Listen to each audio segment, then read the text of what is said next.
ইবনে আব্বাস রাদিয়াল্লাহু আনহু বলছেন, কুনতু খালফা রাসূলিল্লাহ সাল্লাল্লাহু আলাইহি ওয়াসাল্লাম, আমি একদা রাসূল সাল্লাল্লাহু আলাইহি ওয়াসাল্লামের বাহনের পিছনে বসা ছিলাম। বলছে, ইয়া গোলাম ইন্নী উআল্লিমুকা কালিমাতান। ইবনে আব্বাস, আমি তোমাকে কয়েকটি কালেমা বাক্য শিখাবো। দেখেন, সুশিক্ষা। সব শিক্ষা কিন্তু সুন্দর নয়। কেউ শিখাচ্ছে যে মাজারে গিয়ে প্রার্থনা করো, এটাও শিক্ষা, কিন্তু এই শিক্ষা ঠিক নয়, শিরক মিশ্রিত শিক্ষা। আল্লাহ সুবহানাহু ওয়া তাআলা বলছেন, আগে লা ইলাহা ইল্লাল্লাহর জ্ঞান অর্জন করো। এই জ্ঞানটা শিক্ষা দিচ্ছেন ইবনে আব্বাসকে রাসূল সাল্লাল্লাহু আলাইহি ওয়াসাল্লাম।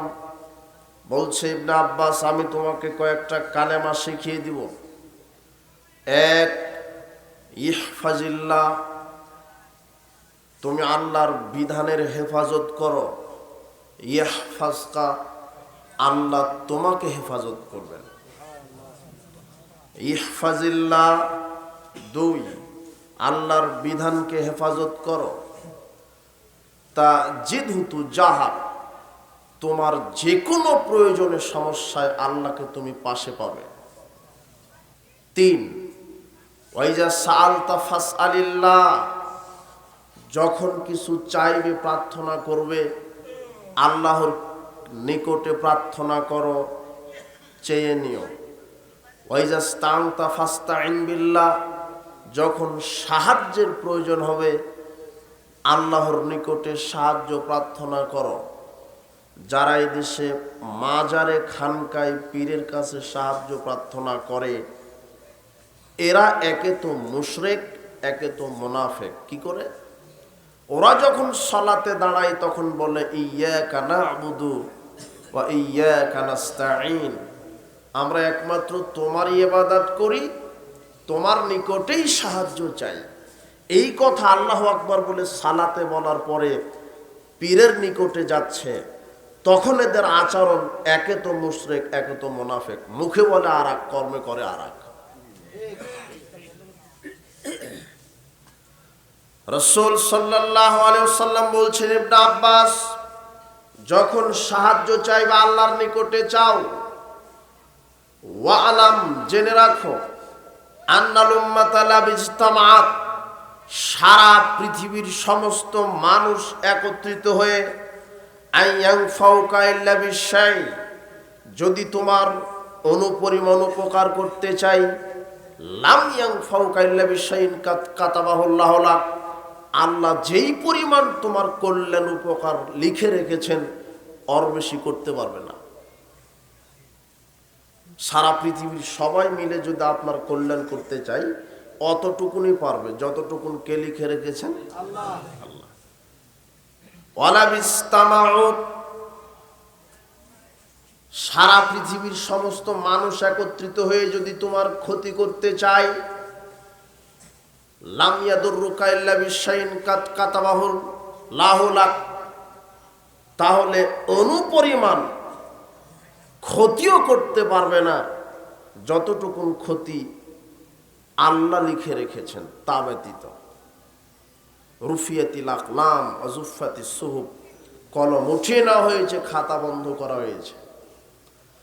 এই হাদিস জানার পরেও যারা মাজারে গিয়ে, খানকায় গিয়ে প্রার্থনা করে, এরা হলো মুশরিক।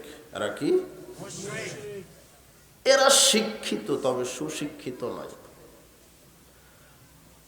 তাই তো আমরা প্রথমেই লিখে দিয়েছি শিক্ষা সংস্কার। আমাদেরকে ওটাই শিখতে হবে যেটা রাসূল সাল্লাল্লাহু আলাইহি ওয়াসাল্লাম, সাহাবায়ে কেরাম শিখেছেন, শিখতে বলেছেন। আল্লাহ সুবহানাহু ওয়া তাআলা বলছেন, কুল হাল ইয়াস্তাবিল্লাযীনা ইয়া'লামুনা ওয়াল্লাযীনা লা ইয়া'লামুন, যারা শিক্ষিত আর যারা অশিক্ষিত তারা সমান নয়। ইন্নামা ইয়াতাযাক্কারু উলুল আলবাব, নিশ্চয় শিক্ষিত পুরুষ, শিক্ষিতা নারী উপদেশ গ্রহণ করে। এই কোরআন মাজিদটাই আল্লাহর পক্ষ থেকে উপদেশ। আল্লাহ বলছেন আমি সুদ হারাম করে দিলাম।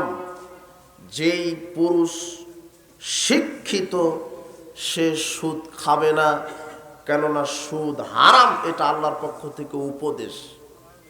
আর শিক্ষিত নারী পুরুষে আল্লাহর উপদেশ গ্রহণ করে।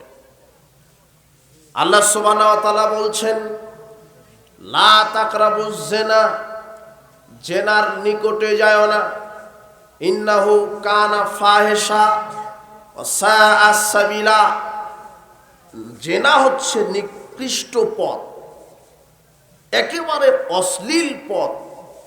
যারা জেনার নিকটে চলে এরা হলো নিকৃষ্ট। এটা আল্লাহর পক্ষ থেকে উপদেশ। যারা শিক্ষিত নারী পুরুষ তারা জেনায় লিপ্ত হতে পারে না, কেননা আল্লাহ বলছেন শিক্ষিত নারী পুরুষে আমার উপদেশ গ্রহণ করে। আল্লাহ বলছেন আমি 5 ওয়াক্ত সালাত ফরজ করে দিলাম। যারা 5 ওয়াক্ত সালাত আদায় করে এরা শিক্ষিত নারী পুরুষ, যারা করে না এরা হলো অশিক্ষিত। কেন? আল্লাহ বলছেন শিক্ষিত নারী পুরুষ উপদেশ গ্রহণ করবে। ওয়াকারনা ফি বুয়ুতিকুন্না ওয়ালা তাবাররাজনা তাবাররুজাল জাহিলিয়াতিল উলা।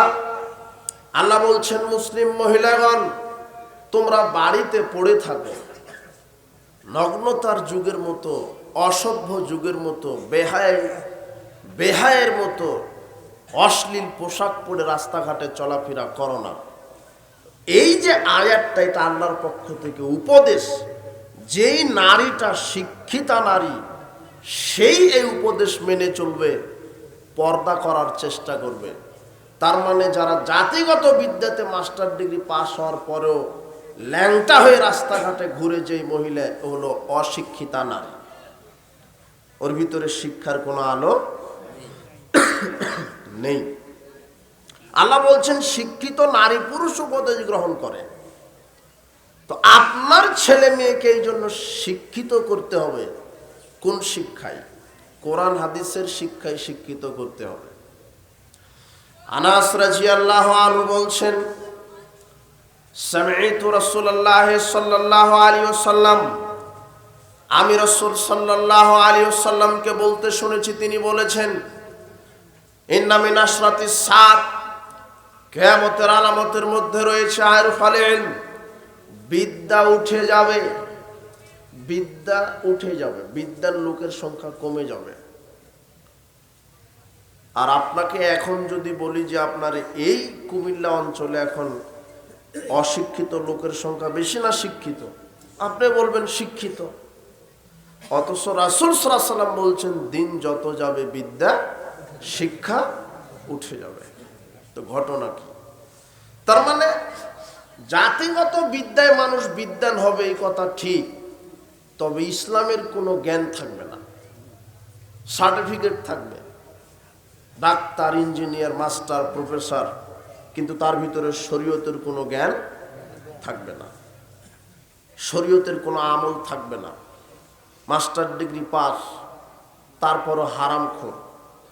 মাস্টার ডিগ্রি পাস বেনামাজি, মাস্টার ডিগ্রি পাস মহিলা বেপরদায় চলে, ও শিক্ষিত না অশিক্ষিত? রাসূল সাল্লাল্লাহু আলাইহি ওয়াসাল্লাম বলছেন যে শিক্ষা বিদ্যা উঠে যাবে।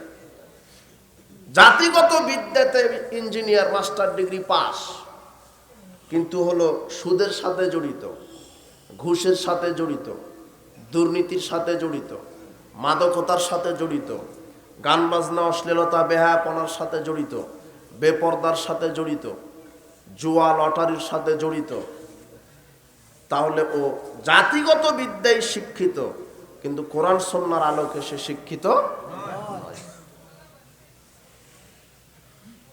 আল্লাহ সুবহানাহু ওয়া তাআলা বলছেন ইন্নামা ইয়াখশাল্লাহা মিন ইবাদিহিল উলামা, নিশ্চয় শিক্ষিত নারী পুরুষ আল্লাহকে ভয় করে চলে। যাদের কোরআন হাদিসের জ্ঞান আছে তারাই আল্লাহকে ভয় করে চলে। কি করে? 1 টাকা চুরি করলে জাহান্নামে যেতে হবে, জেনায় লিপ্ত হলে শাস্তি আছে, হারাম খেলে ইবাদত কবুল হবে না। এটা হলো শিক্ষিত নারী পুরুষের কথা। কিন্তু সমাজে যারা হারামখোর, যারা বেপরদায় চলে, যারা সালাত আদায় করে না, এরা আল্লাহকে ভয়ও করে না। এদের বিবেচনাই নাই যে আমি যে হারাম খাচ্ছি, এই হারাম খাওয়ার কারণে আমাকে জাহান্নামে যেতে হবে। রাসূল সাল্লাল্লাহু আলাইহি ওয়াসাল্লাম বলছেন, লা ইয়াদখুলুল জান্নাতা জাসাদুন গুযযিয়া বিল হারাম। ওই দেহ জান্নাতে যাবে না যেই দেহ হারাম খাদ্য দ্বারা গঠিত হয়েছে, অথচ সার্টিফিকেট আছে মাস্টার ডিগ্রির, কিন্তু সুদের সাথে জড়িত। সার্টিফিকেট কি? মাস্টার ডিগ্রি, সুদের সাথে কি জড়িত। সমাজে এখন প্রায় হারামখোর লোক, প্রায়। কেউ বা বিড়িখোর, সিগারেটখোর, ইয়াবাখোর, গুলখোর, জর্দাখোর, ঘুষখোর, সুদখোর, দুর্নীতিবাজ, চোর, ডাকাত, কেউ না কেউ কোনোভাবে হারামের সাথে জড়িত আছে। যদি আল্লাহকে ভয় করতো তাহলে সে হারাম খেতে পারত না। তার ভিতরে আল্লাহ ভীতি নেই, এই কারণেই তো সে হারামের সাথে জড়িত। ওই যুবকের ভিতরে আল্লাহ ভীতি নেই, তাই তো জুয়ার আড্ডায় আছে। ওই মেয়েটার ভিতরে আল্লাহ ভীতি নেই, তাই বেপরদায় চলে, বয়ফ্রেন্ড নিয়ে ঘুরে। ওই যুবক যুবতীর ভিতরে আল্লাহ ভীতি নেই, তাই গান বাজনার আড্ডাতে আছে। যারা এই জাহেলিয়াত চর্চা করছে, জাহেলিয়াত কি? গান বাজনা, এটা একটা জাহেলিয়াত। জাহেলিয়াত কি? মদ পান, মদ পান করা জাহেলিয়াত। জাহেলিয়াত কি? সুদ, জাহেলিয়াত ঘুষ, জাহেলিয়াত দুর্নীতি, জাহেলিয়াত বেপরদা, জাহেলিয়াত বেনামাজ, সালাত আদায় না করাও জাহেল। কেউ না কেউ কোনোভাবে কোনো জাহেলিয়াতের ফাঁদে বন্দী, আকৃষ্ট। আর যারা এই জাহেলিয়াতের গোলামি করছে, এরা হলো পশু প্রাণীর চেয়ে অধম, পশু প্রাণীর চেয়ে খারাপ। আপনার বাড়ির গরু, গাভী, তার কিন্তু একটা হুঁশ আছে। হুঁশ, হুঁশ বুঝেন না? মানুষ কাকে বলে? যার হুঁশ আছে, তার নাম কি? কিছু কিছু আচরণে আমরা বলে থাকি যে লোকটা মানুষই নয়, অথচ তার হাত পা চক্ষু কর্ণ আপনার মতোই, তাই না? কিন্তু আপনার এমন কিছু আচরণ তার কাছে খারাপ লাগে, সে বলে যে আসলে লোকটা কি নয়? মানুষই নয়। কি ঘটনা?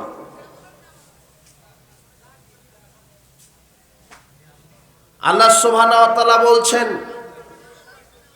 লাহুম কুলুবুল লা ইয়াফকাহুনা বিহা। যাদেরকে আমি বিবেক দিলাম, বিবেক থাকার পরও বুঝলো না। আলাহুম আয়নুল লা ইউবসিরুনা বিহা। যাদেরকে চক্ষু দিলাম, চোখ দিয়ে দেখলো না। আলাহুম আযানুল লা ইয়াসমাউনা বিহা। যাদেরকে কর্ণ দেওয়ার পরও কর্ণ দ্বারা শ্রবণ করলো না। উলাইকা কাল আনআম। এরা হলো চতুষ্পদ জানোয়ার। বালহুম আদাল। বরং জানোয়ারের চাইতেও কি খারাপ। তো বিবেক দিলাম আমি মানুষকে, কি যে আমি মুসলিম ঘরে জন্মগ্রহণ করেছি, আমাকে 5 ওয়াক্ত সালাত আদায় করতে হবে। বিবেক দিয়েছি যে এটা হালাল, এটা হারাম। তারপরও বিবেক থাকার পরও মানুষ হারাম খাচ্ছে। আমি বিবেক দেওয়ার পরে বলেছি অশ্লীলতা, বেপরদা, জাহেলিয়াত, জেনা ব্যভিচার, গান বাজনা, জুয়া, লটারি, সুদ, ঘুষ হারাম। আমি বিবেক দিয়েছি এগুলি মানুষকে, সে বুঝে, বুঝার পরও সে এইভাবে আমাকে ভয় না করে সুদের সাথে, ঘুষের সাথে, বেপরদার সাথে, জুয়ার সাথে, দুর্নীতির সাথে, চুরির সাথে জড়িত। বিবেক থাকার পরও যে বুঝেনি, আল্লাহ সুবহানাহু ওয়া তাআলা তখন তাকে বলেছে উলাইকা কাল আনআম। এ হলো চতুষ্পদ জানোয়ার। বালহুম আদাল। বরং জানোয়ারের চাইতে খারাপ, নিকৃষ্ট, অধম। কার চাইতে? জানোয়ারের চাইতে। চতুষ্পদ জানোয়ার।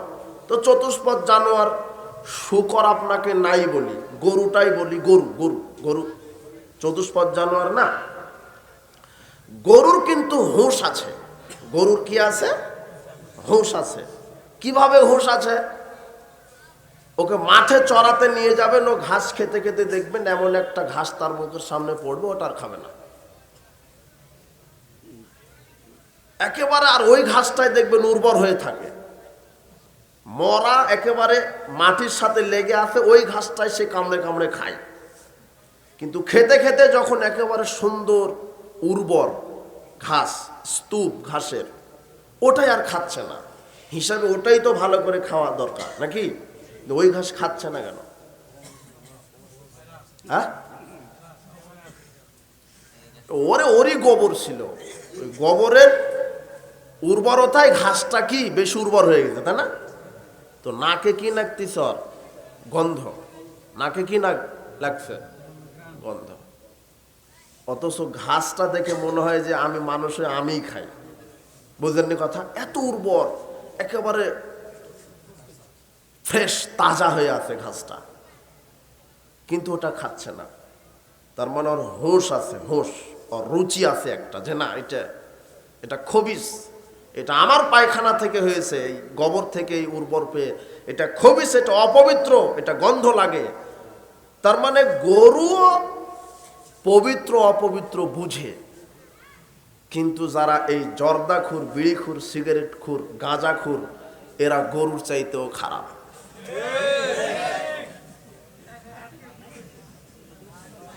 এই যুবক শোনো শোনো, তোমাকে বলছি, তোমার পকেটে সিগারেট আছে না? তুমি সিগারেট খাও আর তোমার বাপ হলো বিড়ি খায়, আর তোমার মসজিদের হুজুর খায় জর্দা। তোমার মসজিদের হুজুরকে জর্দা হাতে নিবে, তুমি সিগারেট খাও, তুমি হাতে নিবা, আর তোমার বাপ বিড়ি খায়, বাপ নিবা বিড়ি হাতে। হুজুর আর তোমরা দুই বাব্বাটা কুকুরের সামনে দাঁড়াবা, দাঁড়িয়ে কুকুরের সামনে তিনজনে তিনটা খাদ্য ফেলে দিবা। ওয়াল্লাহি আল্লাহর কসম, কুকুর খাবে না, কুকুর খাবে না। কুকুরের কি আছে? আরে হোঁশ আছে, হোঁশ। ও পবিত্র কোনটা অপবিত্র কোনটা ও জানে, কিন্তু ওই হারামখুর, বিড়িখুর, সিগারেটখুর, গাঁজাখুর, জর্দাখুরের হোঁশ নাই, এরা জানে না। বুঝলেন না?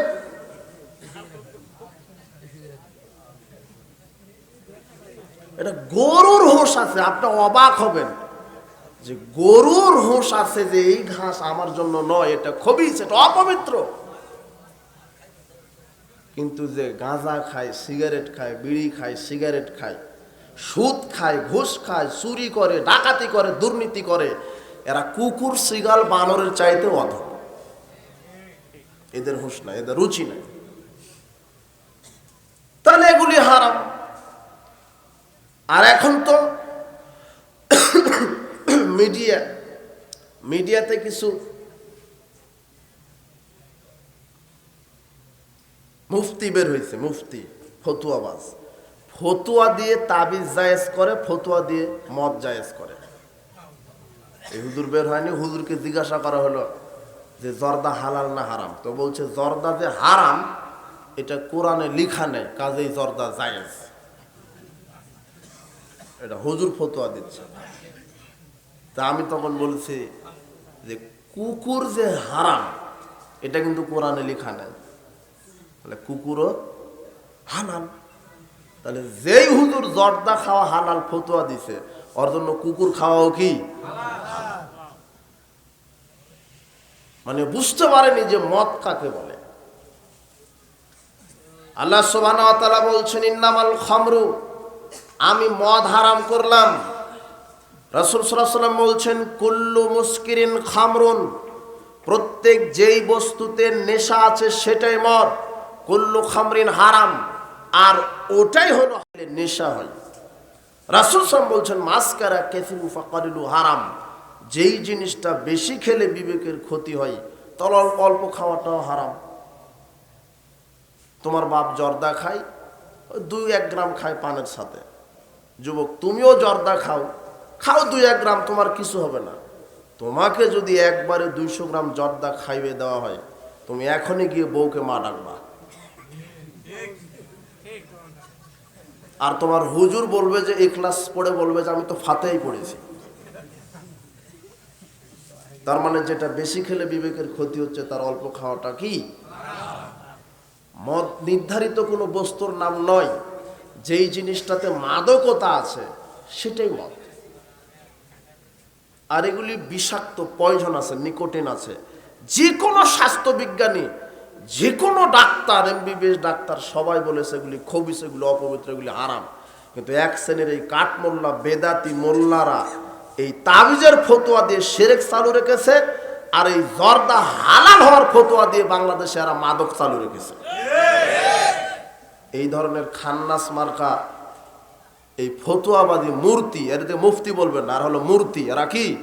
এই মূর্তিদের ফতোয়া থেকে আপনারা বিরত থাকবেন। আল্লাহ হেফাজত করুন, বুঝলেননি?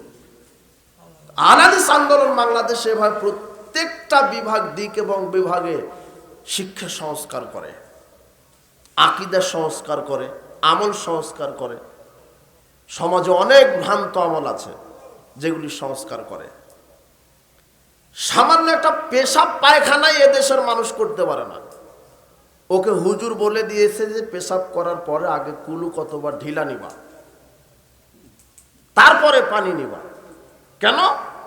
যার কুলুকের ঢিলে যত বড় হবে, মিজানের পাল্লাতে নেকির পাল্লা তত ভারী হবে। এখন এই হাদিসটা শোনার পরে ও চিন্তা করছে তাহলে হজের নিয়ত করেই ফেলি। ও হজের নিয়ত করে ভিসা করে হজ করতে গিয়ে হাজী সাহেব ওই পেশাব করার পরে উহুদ পাহাড়ের সাথে কুলুপ করছে। তো বলা হলো আপনি এটা কেন করছেন? তো বলছে যে আমার হুজুর বলে দিয়েছে কুলুকের ঢিলা যার যত বড়, মিজানের পাল্লাতে সেটাই উঠিয়ে দিবে আল্লাহ, নেকি তত বড়। তো আল্লাহ তো আমার উহুদ পাহাড় উঠিয়ে দিলে।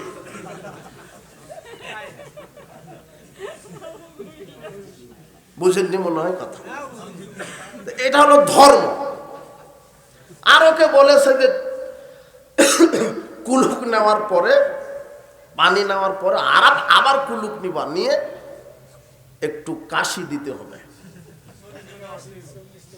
এরপর 40 কদম হাঁটতে হবে, একটু নাচানাচি করতে হবে। তো না হয় 40 কদম হাঁটে। রাসূল সাল্লাল্লাহু আলাইহি সাল্লাম বলছেন যে স্তন্যধাত্রী, দুধ পান করে এমন ছেলে সন্তানের পেশাব যদি পোশাকে লাগে, পানি ছিটিয়ে দিলেই হবে। আর দুধ পান করে এমন মেয়ে সন্তান, ওর পেশাব যদি পোশাকে লাগে যতটুকুন অতটুকুন ধুয়ে ফেলতে হবে। তার মানে বোঝা গেল পুরুষের পেশাবের চাইতে নারীর পেশাবের অপবিত্রতার হার কি বেশি। তো মাওলানা সাহেব বলছে যে 40 কদমের হাঁটা লাগবে। তাহলে মাওলানা সাহেবের তো এটাও বলা ছিল, তুই হাঁটবি 40 কদম, তোর বউ হাঁটবে 80 কদম। বুঝেননি কথা? মাওলানা সাহেব ওটা বলবেন না। কেন? মাওলানা সাহেব বললে ওর বউকেও নামতে হবে। বুঝেননি? মানে ধর্মের নামে এগুলি সব বাংলাদেশে পাগলাম। আবু আইয়ুব আল আনসারী রাদিয়াল্লাহু আনহু বলছেন, রাসূল সাল্লাল্লাহু আলাইহি ওয়াসাল্লাম বলছেন, সাহাবারা শোনো, ফি রিজালিন ইউহিব্বুনা ইয়াতাতাহারু, কুবাবাসীদের ভিতরে কিছু লোক আছে তারা পবিত্রতা অর্জন করাকে ভালোবাসে। আল্লাহু ইউহিব্বুল মুত্তাহিরিন, আল্লাহ পবিত্রতা অর্জনকারীকে ভালোবাসেন। এই আয়াত যখন নাজিল হলো, রাসূল সাল্লাল্লাহু আলাইহি ওয়াসাল্লাম অবাক হয়ে বলছেন, কি ব্যাপার? কুবাবাসীদের প্রশংসায় আল্লাহ আয়াত নাজিল করলো, ঘটনা কি? রাসূল সাল্লাল্লাহু আলাইহি ওয়াসাল্লাম কুবাবাসীদের কাছে গিয়ে বলছেন, ফামা তুহুরুকুম, তোমরা কিভাবে পবিত্রতা অর্জন করো? ইবনে মাজার 355 নম্বর হাদিস, ইন্নাল্লাহ কাদ আসনা আলাইকুম ফিত তুহুরে, আল্লাহ তোমাদের পবিত্রতা অর্জন করা দেখে তোমাদের প্রশংসা করেছে। তোমরা কিভাবে পবিত্রতা অর্জন করো বলো? তখন তারা বলছে, না তাওয়াজ্জাউ লিস সালাত, সালাতের জন্য আমরা ওযু করি। ওয়া নাগতাসিলু মিনাল জানাবাত, স্ত্রী মিলন করার পরে পানি দ্বারা গোসল করি। ওয়া নাস্তানজিবিল মায়ে, পেশাব করার পরে পানি দিয়ে ইস্তেঞ্জা করি। ঢেল টিস্যুর কথা আগে আছে না, পানির কথা। মৌলবী তো হাদিস জানে না, চশমা পড়ে আছে কালো, চশমা খুলে ফেলে হাদিস পড়তে হবে। দলীয় সংকীর্ণতা ত্যাগ, মানুষের তৈরি করা যত মাযহাব মতবাদ আছে লাঠি দিয়ে কবর দিয়ে সই হাদিস মানতে বাধ্য হতে হবে, এছাড়া বাঁচার কোনো পথ নেই। পানি না থাকলে বিকল্প ঢিল টিস্যু, বুঝেননি মনে হয়? পানি থাকার পরে ঢিল টিস্যু ব্যবহার করা বিদআত, করলেই পাপ হবে। মোহাম্মদ সাল্লাল্লাহু আলাইহি ওয়াসাল্লাম বলছেন পানি আছে, ঢিল টিস্যুর দরকার নেই। পানি নেই সেই ক্ষেত্রে কি বিকল্প, কিন্তু আগে ঢিল টিস্যু দিয়ে কুলুক, তারপরে পানি, তারপরে নাচানাচি, ইসলামের নামে এটা বেহায়াপনা ছাড়া আর কিছুই নয়। এটা সমাজে চালু আছে। এই যে আমল, তাহলে আহলে হাদিস আন্দোলন বাংলাদেশ সমাজে মানুষের আকীদা আমল সংস্কার করছে সঠিক শিক্ষার মাধ্যমে, তাই না? এটা একটা শিক্ষা সংস্কার। এটা কি শিক্ষা সংস্কার? আরো শিক্ষা এটা মৌলিক ব্যাপক একটা বিষয়। বর্তমান যে শিক্ষা ব্যবস্থা ছেলে মেয়েকে দেওয়া হচ্ছে, আপনি সচেতন হতে হবে আপনাকে। বর্তমানে শিক্ষা ব্যবস্থায় আপনার ছেলে আর মানুষের কাতারে থাকবে না।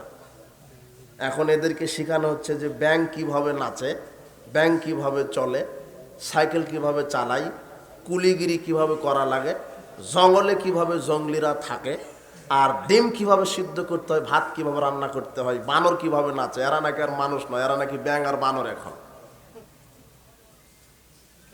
বুঝেননি মনে হয়? আচ্ছা, একটা মেয়ে ডিম ডিম কি বলে, তেলে কি করেন আপনারা? ডিম ভাজা।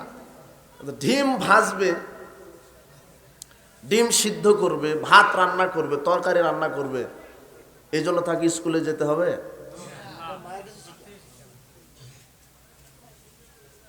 মায়ের চাইতে তাকে কোন শিক্ষিকা আছে পৃথিবীতে ভালো করে রান্না শেখাতে পারে? কেউ আছে? তাহলে এটা পারিবারিক শিক্ষা। তাহলে এটা শিক্ষার মানে পাগলামি না? পাগলামি।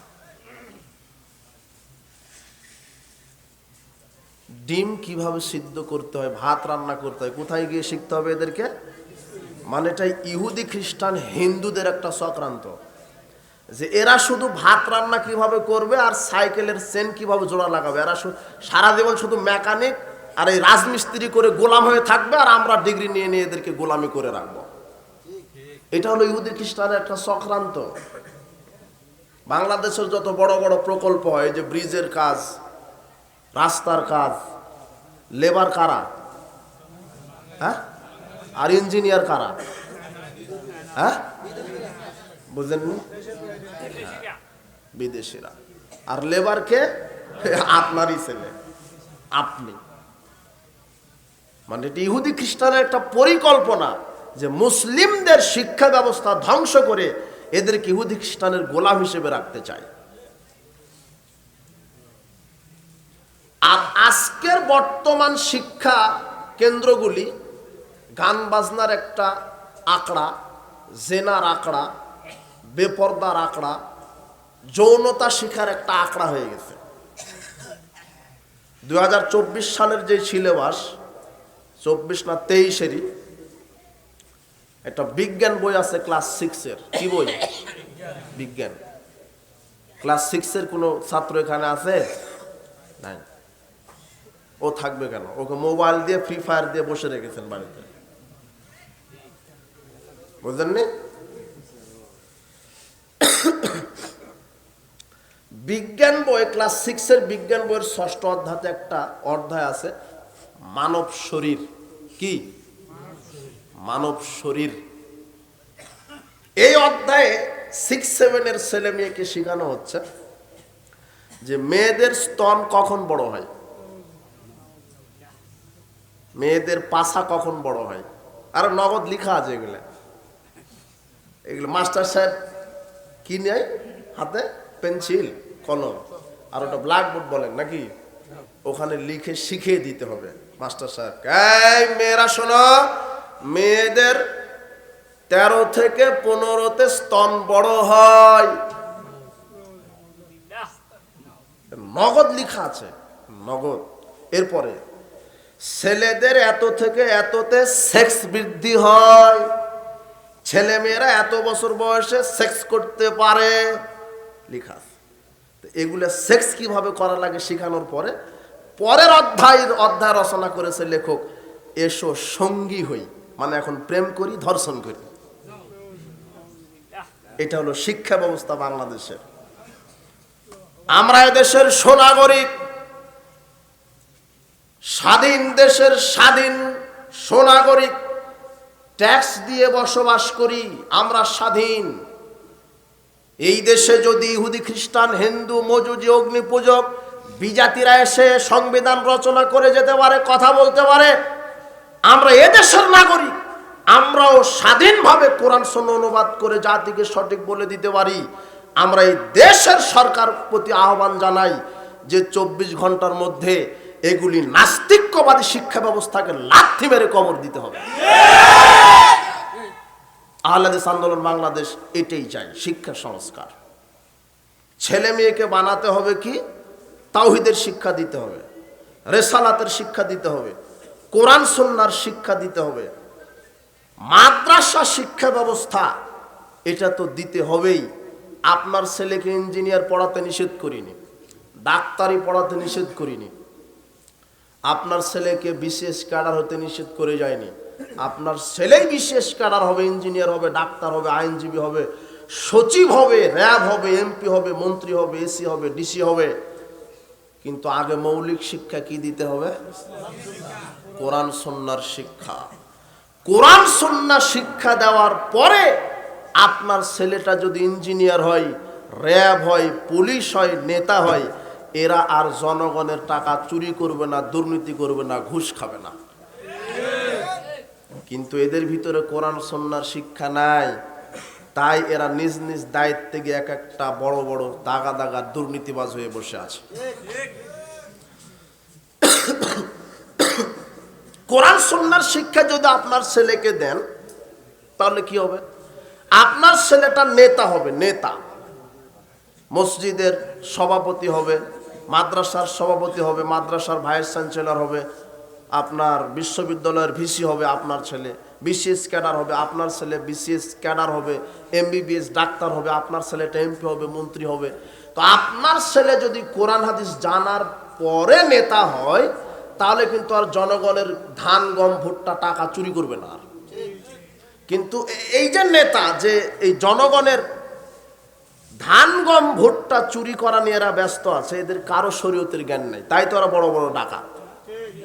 যদি এরা কোরআন সুন্নাহর জ্ঞান থাকতো তাহলে এরা কি, আল্লাহ ভীতি যদি থাকতো তাহলে এরা রক্ষকের নামে ভক্ষক হতো না। এটা পুলিশ অফিসারের যদি জানা থাকতো যে ঘুষ খাওয়া হবে না, ও ঘুষ খেত না।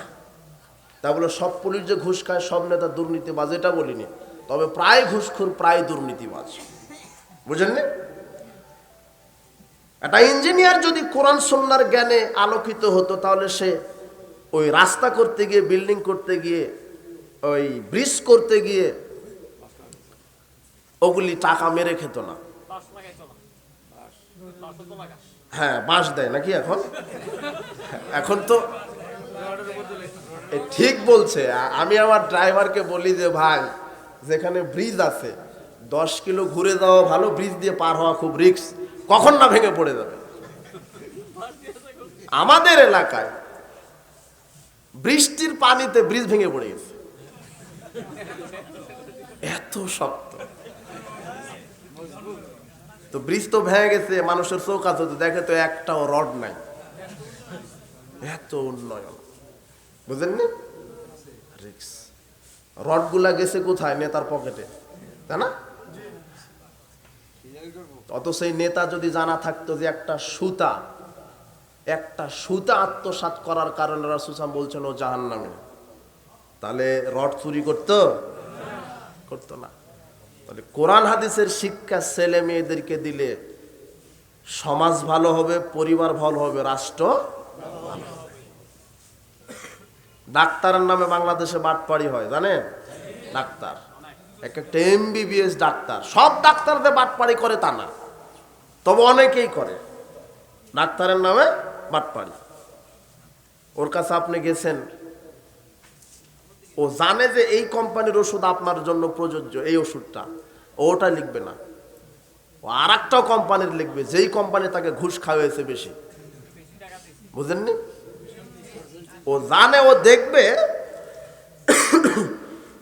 যে আপনার 2টা টেস্ট দিলেই হবে, 2টা পরীক্ষা, রক্ত আর পায়খানা পরীক্ষা দিলেই হবে, কিন্তু অঙ্ক মিলাচ্ছে, দুইটা পরীক্ষা তো 5 10,000 বিল হবে, অন্তত 50,000 টাকা বিল না হলে কি হবে? ও দিয়েছে আরো 8টা, কয়টা? তাহলে 2 আর 8 কত? এখন 5 10 ওই 8টা কিন্তু লাগতো না, বুঝেননি মনে হয়? একজন বাটপার বসে না এইভাবে, ওর কোরআন হাদিসের জ্ঞান আছে? হ্যাঁ, যদি থাকতো, আল্লাহ ভীতি থাকতো, তাহলে রোগীর সাথে প্রতারণা করতে পারতো?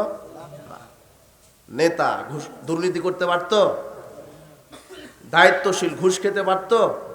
মসজিদ কমিটির সভাপতি জনগণের টাকা মেরে খেতে পারতো?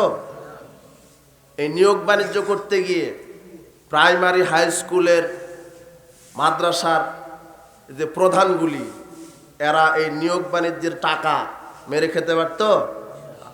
সব জায়গাতে এখন চুরি হয়, সব জায়গাতে এখন কি হয়? এদের ভিতরে প্রকৃত শিক্ষা নাই, এমনিতে সার্টিফিকেট পায়, মাস গেলে বেতন ওঠায় আর খায়, আল্লাহ ভীতি নাই। এই শিক্ষা সংস্কার করতে হবে। এই শিক্ষা সংস্কার করে সারা পৃথিবীতে একটা আন্দোলন, তার নাম কি? আহলাদিস আন্দোলন বাংলাদেশ। আপনারা 4টা সংস্কার করা লাগে, এটাই বলতে পারলেন না। কত কর্মী, আমি তো জানি যে আপনার এই কুমিল্লাটা কি বুড়িচং নাকি? হ্যাঁ, উর্বর এলাকা, সাংগঠনিক ভাবে এলাকা। হ্যাঁ, ভুলে গেছেন তো না? তাহলে একটা শিক্ষা সংস্কার, আর 3টা কয়েক মিনিটে শেষ করে দেব। শিক্ষা, তারপরে কি? নেতৃত্ব সংস্কার। হ্যাঁ, নেতৃত্ব সংস্কার বলতে নেতা যা আছে তাকে আপনি লাথি দিয়ে হটিয়ে দিবেন এটা নয়। ও নেতা থাক, যে নেতা আছে আপনার এলাকায় ও থাক, নেতা থাক, নেতার পরিবর্তন নয়। আহলাদিস আন্দোলন বাংলাদেশ চাই নীতির পরিবর্তন, নীতির পরিবর্তন। নীতি ঠিক হয়ে গেলে সমাজ ঠিক হয়ে যাবে, বুঝেননি? যে সংবিধান আছে ওটা উড়ায় দেন, কোরআন হাদিসের সংবিধান কায়েম করুন, আল্লাহ তুমি কবুল করো। কোরআন এবং সহিহ সুন্নাহ দ্বারাই মানুষকে পরিচালিত হতে হবে। নেতারও সংস্কার দরকার। কিভাবে? মানে দোষটা ঔষধের না, দোষ হলো রুগীর। দোষটা কার? ডাক্তার বলেছে যে এইভাবে ওষুধ খাও, কিন্তু খায় না। সকালেরটা দুপুরে, দুপুরেরটা রাতে, তাহলে হবে? তাহলে দোষ হচ্ছে রুগীর, ওষুধের দোষ না। আমরা অবশ্য নেতাদের দোষ দেই, তো নেতাদের চাইতে আমাদেরই দোষ বেশি। আমরা নেতা নির্বাচন করতেই ভুল করে ফেলেছিলাম। ওই যে কল ট্যাপ বলেন নাকি, কল ছাড়লেই পানি পড়ে না?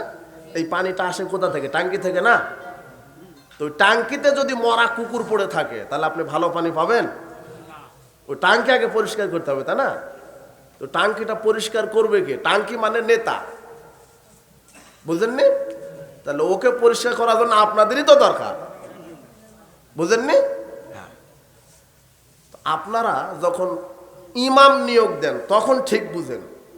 আপনারা মনে করেন যে ইমাম, মসজিদের ইমাম মানে এর ইন্টারভিউ ভালো করে নিতে হবে, যে দাড়ি আছে কিনা, কেমন দাড়ি ছাটে কিনা, বুঝেননি? প্যান্ট টাকনুর নিচে কিনা, বউ পর্দায় থাকে কিনা, এগুলো দেখেন না? কেরাত কার ভালো,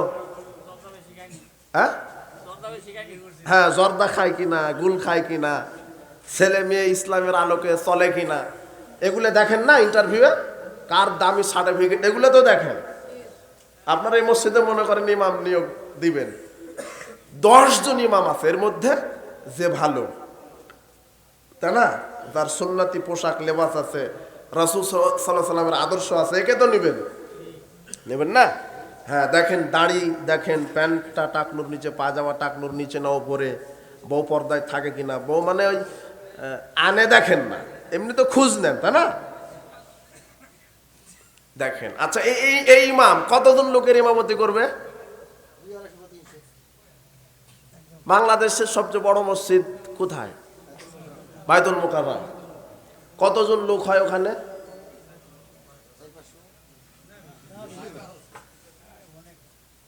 5,000। আচ্ছা, 5,000 ধরেন।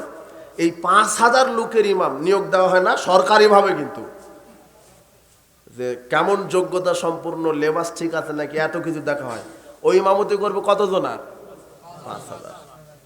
আর যখন এই প্রচলিত নির্বাচনের কথাই বলি, যখন নির্বাচন আসে তখন একটা এমপি নির্বাচিত হয় একটা কি থানার, কয়েকটা থানা, একটা আসনে, তাই না? কতজন লোকের জন্য এমপি নির্বাচিত হয়? হ্যাঁ, 1.5 লক্ষ, যে যেখানে জনসংখ্যা অন্তত 1.5 লাখ 2 লাখ তো থাকে। 2 লক্ষ মানুষের জন্য একটা নেতা আপনার নির্বাচন করেন।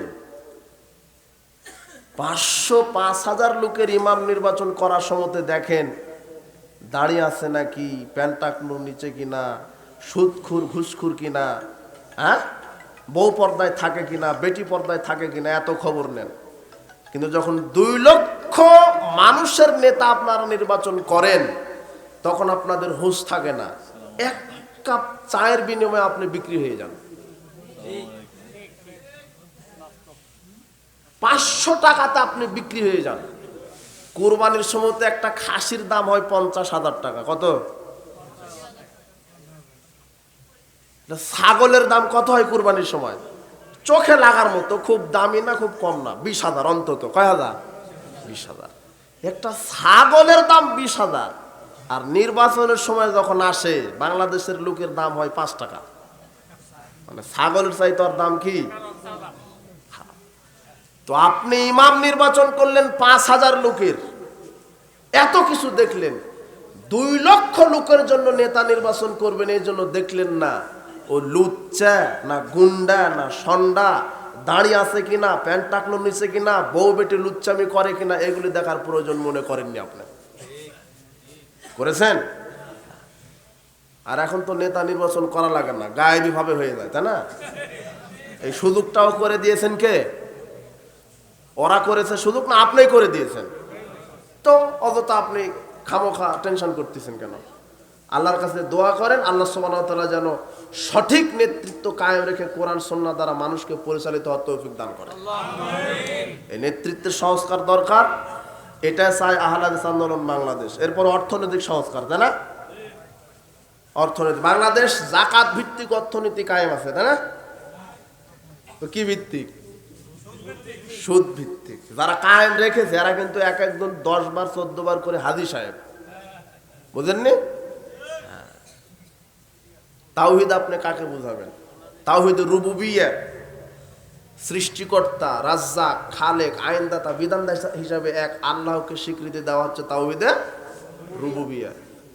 কিন্তু আমি আল্লাহু আকবার বলে 5 ওয়াক্ত সালাত আদায় করি, অর্থনীতিতে আমি হলো টাটকা মিস্টার সুদখোর। বুঝেননি? আমার তাওহীদ ঠিক আছে? হ্যাঁ। রাজনীতিতে আমি বস্তা পচা দুর্গন্ধযুক্ত তন্ত্রমন্ত্রে বিশ্বাসী, আমার তাওহীদ ঠিক আছে? হ্যাঁ। আমি সুদখোর, অথচ 1 টাকা সুদ খেলে কি পাপ হয়? মায়ের সাথে জেনা করার মতো পাপ হয়।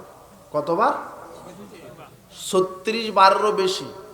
আসাধ্য 36 বারেরও কি বেশি। আর একটা আশ্চর্য পাপ আছে। আমরা এতদিন আগে বলতাম যে সুদ খেলে মায়ের সাথে জেনার মতো পাপ হয়। আর একটা পাপ আছে, ওটা এই সুদের চাইতে বেশি খারাপ, এই জেনার দিক দিয়ে। রাসূল সাল্লাল্লাহু আলাইহি ওয়াসাল্লাম বলছেন, আল খামরু উম্মুল ফাওয়াহিশ। ওই যে বললাম না গরুর হোশ আছে, এই গাঁজাখুরের কি নাই, এই জর্দাখুরের, সিগারেট খুরের হোশ নাই। রাসূল সাল্লাল্লাহু আলাইহি ওয়াসাল্লাম বলছেন, আল খামরু উম্মুল ফাওয়াহিশ। এই বিড়ি, সিগারেট, জর্দা, গুলিয়াবা, এই মাদক হলো সমস্ত অশ্লীল কাজের মা, অশ্লীল কাজের মূল। আকবারুল কাবায়ের, সবচাইতে বড় পাপ। ফামান শারেবাহা, যে ব্যক্তি একবার মাদক সেবন করবে, ওয়াকা আলা উম্মিহি ওয়া খালাতিহি ওয়া আম্মাতিহি, সে তার মা, খালা, ফুপুর সাথে জেনা করবে। সুদ খেলে শুধু মায়ের সাথে জেনা করার মতো পাপ হয়, আর সিগারেট মুখে দিলে 3 জন মহিলার সাথে জেনা করার মতো পাপ হবে। মা, খালা, ফুপু, তওবা করে উঠবেন এখান থেকে। জর্দা দিয়ে পান খান, সিগারেট খান, বিড়ি খান, ইয়াবা খান, গুল খান, ও পাপ করছে কয়জন নারীর সাথে জেনার মতো? 3 জন। তাও খালা তো মামা তো বোন নয়, যাদেরকে বিবাহ করা হারাম। আল্লাহ এই মদখুরদেরকে হেদায়েত দান করো, আর এই সুদখুরদেরকে হেদায়েত দান করো, আমিন। অর্থনৈতিক সংস্কার, সুদ হারাম। সুদী অর্থনীতিকে কবর দিবেন। খুব খুশি আপনার শ্বশুর, আপনাকে নিয়ে গর্ব করে। জামাই একটা পাইছি, ব্যাংকে চাকরি করে, খুব খুশি শ্বশুর। 5 কোটি টাকা লোন দিয়েছে, কুমিল্লা প্রপারে বাড়ি, 10 তলা বিল্ডিং। আরে জামাইয়ের জানাজাই হবে না, শরীয়ত বলছে জানাজাই নাই, জানাজাই নাই। যে ঋণ করে মারা যাবে তার কি নাই? জানাজাই। খুব খুশি। প্রায় এখন হারাম খুব। আপনি বলবেন যে ভ্যান চালকটা হালাল খায়, ও ব্যাংক থেকে লোন নিয়েই ভ্যানটা কিনেছে। পানের দোকান দিয়েছে, ব্যাংক থেকে লোন নিয়ে নেন। উপায় কি? মোটরসাইকেলের শোরুম, জুতার শোরুম দিয়েছে, কোটি কোটি টাকার ব্যবসায়িক। লোন কোথায় থেকে নিছে? সুদখোর। বুঝলেন না? তাহলে আপনি বলবেন কি করব?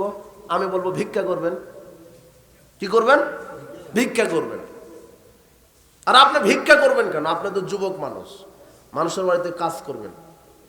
কাজ করে করে 2-3 বছর কাজ করে করে টাকা জমাবেন 2 লক্ষ টাকা। 2 লক্ষ টাকা দিয়ে ছাগল কিনবেন, ছাগল প্রতিপালন করে গরু কিনবেন, গরু প্রতিপালন করে কুমিল্লা শহরে ওই আপনার এই মুদির দোকান দিবেন, চাউল বিক্রি করে খাবেন, জান্নাত হবে ইনশাল্লাহ।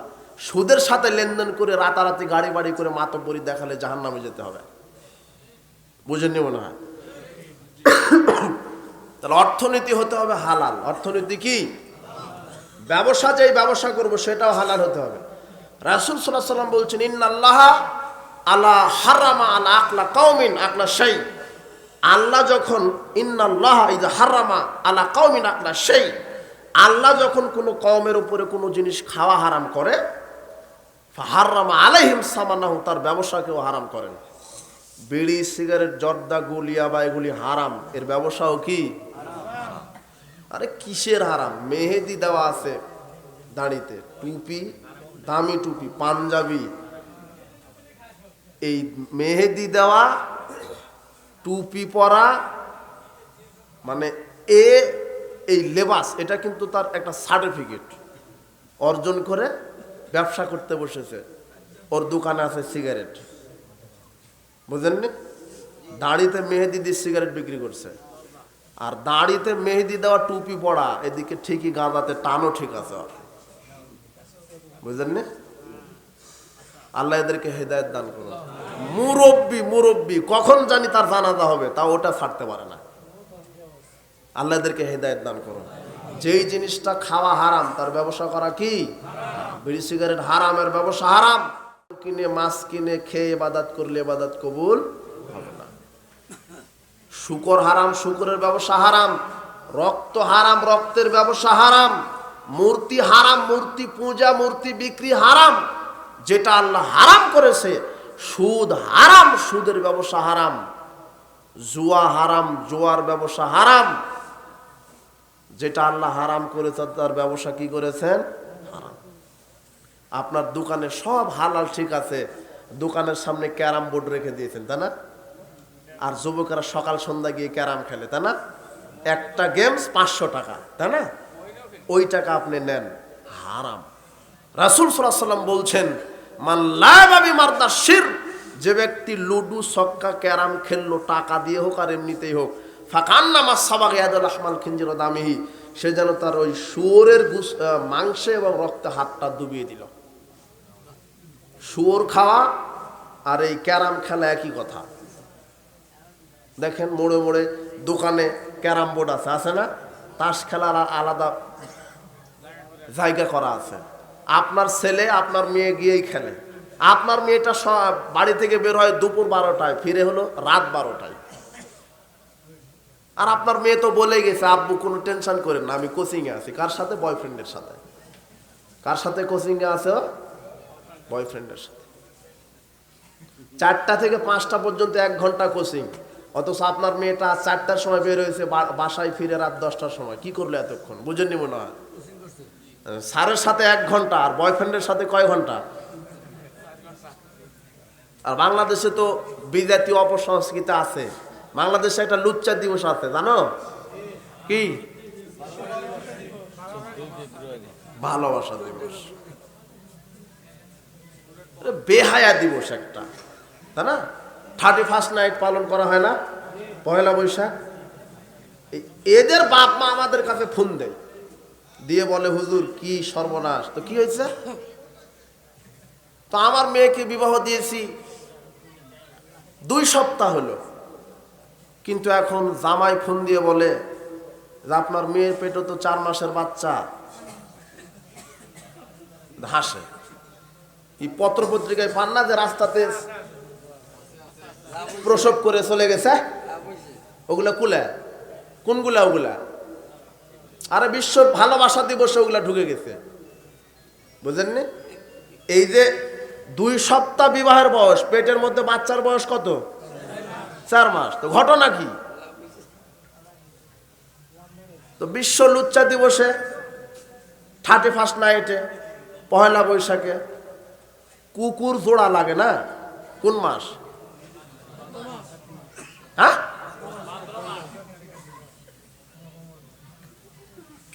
কুকুর কুকুর কোন মাস? ভাদ্র মাসে।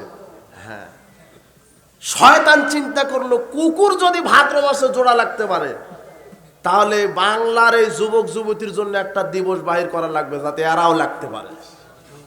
মায়েরা দিছে বিশ্ব লুচ্চা দিবস, বুঝেননি? আরে বিশ্ব বেশ্যা দিবস এটা। এই অপসংস্কৃতি, এই ইহুদি খ্রিস্টানের তৈরি করা এই বিজাতীয় অপসংস্কৃতি, 31st নাইট, পয়লা বৈশাখ, এই এক একটা বিজাতীয় নীতি বাংলাদেশের এই মুসলিম যুবক যুবতী জেনার রাজ্যে পরিণত করে দিয়েছে এরা। আল্লাহ এই অপসংস্কৃতি থেকে, এই যুবক তুমি তওবা করো। গার্লফ্রেন্ড হলো পতিতা মহিলা, তোমার সাথে যদি এখন পারে, বিবাহের পর আর একজন ছেলের সাথেও পারবে। তুমি এগুলো বুঝো? আর এই মেয়ে, বেহায়া নির্লজ্জ মেয়ে, চিন্তা করছে বয়ফ্রেন্ড যখন মোবাইল চাই কিনে দেয়, বাপ ভিক্ষা করে খায়, আর মোটর সাইকেল কিনে গার্লফ্রেন্ডকে মরদ সাজাচ্ছে, দেখাচ্ছে। কিন্তু ওর বাপ কি করে খায়? ভিক্ষা করে খায়। এখন যুবকের একটা সঙ্গী, ওর একটা গার্লফ্রেন্ড দরকার, একটা মোবাইল আর একটা মোটর সাইকেল, তাই না? এই সার্থক হয়ে গেছে, তাই না? 2 দিন পরে চামড়া ঘুষ পড়ে যাবে, তখন আর কাজে দিবে না। পরকালে আল্লাহ হিসাব চাইবে যৌবনকালে, তখন তুমি কি দিবা? তোমার শুক্রকীট থেকে সন্তান জন্মগ্রহণ হবে, ওই সন্তানকে তুমি কি জবাব দিবা? তুমি নিজেই তো গার্লফ্রেন্ড নিয়ে লুচ্চামি করেছো, তুমি কি তোমার সন্তানকে ভালো পথে ফিরে আনতে পারবা? অর্থনীতি সংস্কার, সমাজ সংস্কার, এখন এই 3টা সংস্কার দিয়ে কি সংস্কার করতে হবে? সমাজ। শিক্ষা সংস্কার হয়ে গেলে, নেতৃত্ব সংস্কার হয়ে গেলে, আর কি? অর্থনীতি সংস্কার হয়ে গেলে সমাজ এমনিতেই কি হবে? সংস্কার হবে। কাজেই আজকের ইসলামী সম্মেলনে যারা নারী পুরুষ এসেছেন, সবাইকে সঠিক ইসলাম বোঝার তৌফিক দান করো।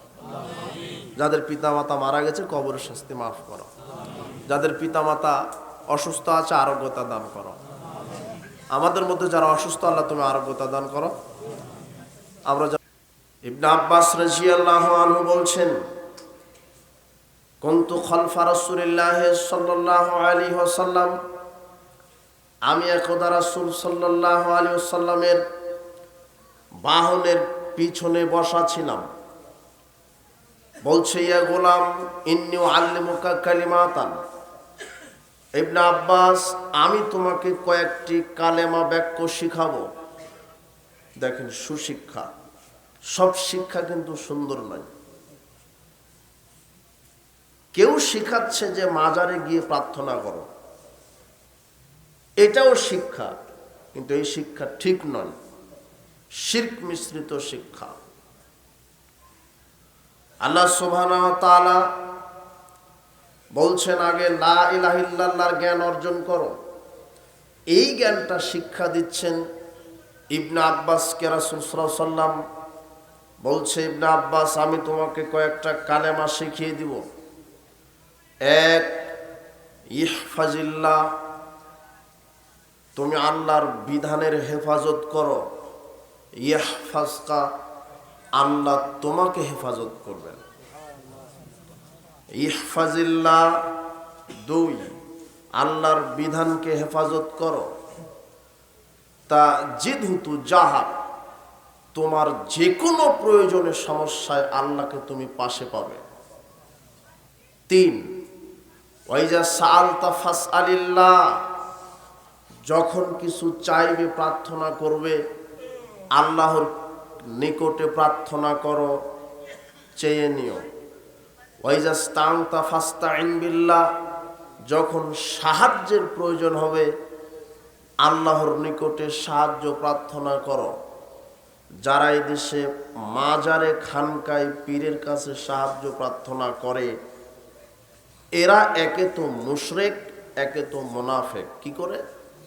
ওরা যখন সালাতে দাঁড়ায় তখন বলে ইয়্যাকা না'বুদু ওয়া ইয়্যাকা নাস্তাঈন, আমরা একমাত্র তোমারই ইবাদত করি, তোমার নিকটেই সাহায্য চাই। এই কথা আল্লাহু আকবার বলে সালাতে বলার পরে পীরের নিকটে যাচ্ছে, তখন এদের আচরণ একে তো মুশরিক, একে তো মুনাফিক। মুখে বলে আর এক, কর্মে করে আর এক। রাসূল সাল্লাল্লাহু আলাইহি ওয়াসাল্লাম বলছেন, ইবনে আব্বাস, যখন সাহায্য চাইবে আল্লাহর নিকটে চাও। ওয়ালাম, জেনে রাখো, আন্নাল উম্মাতা লা বিজতামাআত, সারা পৃথিবীর সমস্ত মানুষ একত্রিত হয়ে আইয়ানফাউকা ইল্লা বিশাই, যদি তোমার অনুপরিমাণ উপকার করতে চাই, লাম ইয়ানফাউকা ইল্লা বিশাইন কাদ কাতাবাহুল্লাহু লাক, আল্লাহ যেই পরিমাণ তোমার কল্যাণ উপকার লিখে রেখেছেন ওর বেশি করতে পারবে না। সারা পৃথিবীর সবাই মিলে যদি আপনার কল্যাণ করতে চাই, অতটুকুনি পারবে যতটুকুন কে লিখে রেখেছেন আল্লাহ। ওয়ালা বিস্তামাউত, সারা পৃথিবীর সমস্ত মানুষ একত্রিত হয়ে যদি তোমার ক্ষতি করতে চায়, লাম ইয়াদুররুকা ইল্লা বিশাইন কাদ কাতাবাহুল্লাহু লাক, তাহলে অনুপরিমাণ ক্ষতিও করতে পারবে না যতটুকুন ক্ষতি আল্লাহ লিখে রেখেছেন তা ব্যতীত। রুফিয়াতিল আকলাম ওয়া জুফফাতিস সুহুব, কলম উঠিয়ে নেওয়া হয়েছে, খাতা বন্ধ করা হয়েছে। এই হাদিস জানার পরেও যারা মাজারে গিয়ে, খানকায় গিয়ে প্রার্থনা করে, এরা হলো মুশরিক। এরা কি? এরা শিক্ষিত, তবে সুশিক্ষিত নয়। তাই তো আমরা প্রথমেই লিখে দিয়েছি শিক্ষা সংস্কার। আমাদেরকে ওটাই শিখতে হবে যেটা রাসূল সাল্লাল্লাহু আলাইহি ওয়াসাল্লাম, সাহাবায়ে কেরাম শিখেছেন, শিখতে বলেছেন। আল্লাহ সুবহানাহু ওয়া তাআলা বলছেন, কুল হাল ইয়াস্তাবিল্লাযীনা ইয়া'লামুনা ওয়াল্লাযীনা লা ইয়া'লামুন, যারা শিক্ষিত আর যারা অশিক্ষিত তারা সমান নয়। ইন্নামা ইয়াতাযাক্কারু উলুল আলবাব, নিশ্চয় শিক্ষিত পুরুষ, শিক্ষিতা নারী উপদেশ গ্রহণ করে। এই কোরআন মাজিদটাই আল্লাহর পক্ষ থেকে উপদেশ। আল্লাহ বলছেন, আমি সুদ হারাম করে দিলাম। যেই পুরুষ শিক্ষিত সে সুদ খাবে না, কেননা সুদ হারাম, এটা আল্লাহর পক্ষ থেকে উপদেশ। আর শিক্ষিত নারী পুরুষে আল্লাহর উপদেশ গ্রহণ করে। আল্লাহ সুবহানাহু ওয়া তাআলা বলছেন, লা তাকরাবুজ জিনা, জেনার নিকটে যায় না। ইন্নাহু কানা ফাহিশা ওয়া সাআ সাবিলা, জেনা হচ্ছে নিকৃষ্ট পথ। একেবারে অশ্লীল পথ, যারা জেনার নিকটে চলে এরা হলো নিকৃষ্ট। এটা আল্লাহর পক্ষ থেকে উপদেশ। যারা শিক্ষিত নারী পুরুষ তারা জেনায় লিপ্ত হতে পারে না, কেননা আল্লাহ বলছেন শিক্ষিত নারী পুরুষে আমার উপদেশ গ্রহণ করে। আল্লাহ বলছেন আমি 5 ওয়াক্ত সালাত ফরজ করে দিলাম, যারা 5 ওয়াক্ত সালাত আদায় করে এরা শিক্ষিত নারী পুরুষ, যারা করে না এরা হলো অশিক্ষিত। কেন? আল্লাহ বলছেন শিক্ষিত নারী পুরুষ উপদেশ গ্রহণ করবে। ওয়াকারনা ফি বুয়ুতিকুন্না ওয়ালা তাবাররাজনা তাবাররুজাল জাহিলিয়াতিল উলা। আল্লাহ বলছেন মুসলিম মহিলাগণ তোমরা বাড়িতে পড়ে থাকো নগ্নতার যুগের মতো, অসভ্য যুগের মতো, বেহায়ের মতো অশ্লীল পোশাক পরে রাস্তাঘাটে চলাফেরা করো না। এই যে আয়াতটা, এটা আল্লাহর পক্ষ থেকে উপদেশ। যেই নারীটা শিক্ষিতা নারী সেই এই উপদেশ মেনে চলবে, পর্দা করার চেষ্টা করবে। তার মানে যারা জাতিগত বিদ্যাতে মাস্টার ডিগ্রি পাস হওয়ার পরেও ল্যাংটা হয়ে রাস্তাঘাটে ঘুরে যেই মহিলা হলো অশিক্ষিতা নারী, ওর ভিতরে শিক্ষার কোনো আলো নেই। আল্লাহ বলছেন শিক্ষিত নারী পুরুষ উপদেশ গ্রহণ করে। তো আপনার ছেলে মেয়েকে এই জন্য শিক্ষিত করতে হবে। কোন শিক্ষায়? কোরআন হাদিসের শিক্ষায় শিক্ষিত করতে হবে। আনাস রাদিয়াল্লাহু আনহু বলছেন সামি'তু রাসূলুল্লাহ সাল্লাল্লাহু আলাইহি ওয়াসাল্লাম, আমি রাসূল সাল্লাল্লাহু আলাইহি ওয়াসাল্লামকে বলতে শুনেছি, তিনি বলেছেন ইন্না মিন আশরাতিস সাআত, কিয়ামতের আলামতের মধ্যে রয়েছে আরফাল ইলম, বিদ্যা উঠে যাবে। বিদ্যা উঠে যাবে, বিদ্যার লোকের সংখ্যা কমে যাবে। আর আপনাকে এখন যদি বলি যে আপনার এই কুমিল্লা অঞ্চলে এখন অশিক্ষিত লোকের সংখ্যা বেশি না শিক্ষিত, আপনি বলবেন শিক্ষিত। অথচ রাসূল সাল্লাল্লাহু আলাইহি ওয়াসাল্লাম বলছেন দিন যত যাবে বিদ্যা শিক্ষা উঠে যাবে। তো ঘটনা কি? তার মানে জাতিগত বিদ্যায় মানুষ বিদ্বান হবে এই কথা ঠিক, তবে ইসলামের কোনো জ্ঞান থাকবে না। সার্টিফিকেট থাকবে, ডাক্তার, ইঞ্জিনিয়ার, মাস্টার, প্রফেসর, কিন্তু তার ভিতরে শরীয়তের কোনো জ্ঞান থাকবে না, শরীয়তের কোনো আমল থাকবে না। মাস্টার ডিগ্রি পাস, তারপরও হারামখোর। মাস্টার ডিগ্রি পাস বেনামাজি, মাস্টার ডিগ্রি পাস মহিলা বেপর্দায় চলে, ও শিক্ষিত না অশিক্ষিত? রাসূল সাল্লাল্লাহু আলাইহি ওয়াসাল্লাম বলছেন যে শিক্ষা বিদ্যা উঠে যাবে।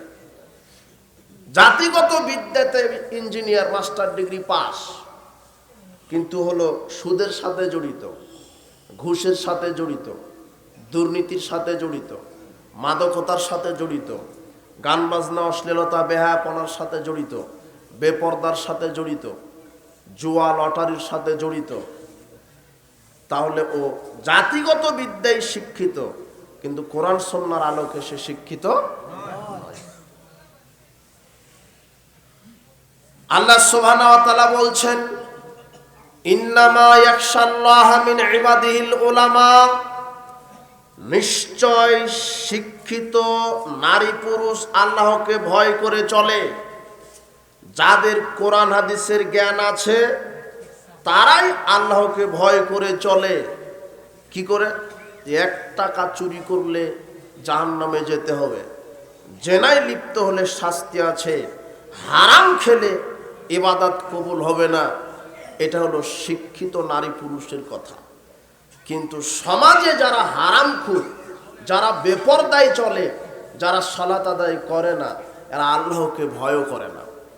এদের বিবেচনাই নেই যে আমি যে হারাম খাচ্ছি, এই হারাম খাওয়ার কারণে আমাকে জাহান্নামে যেতে হবে।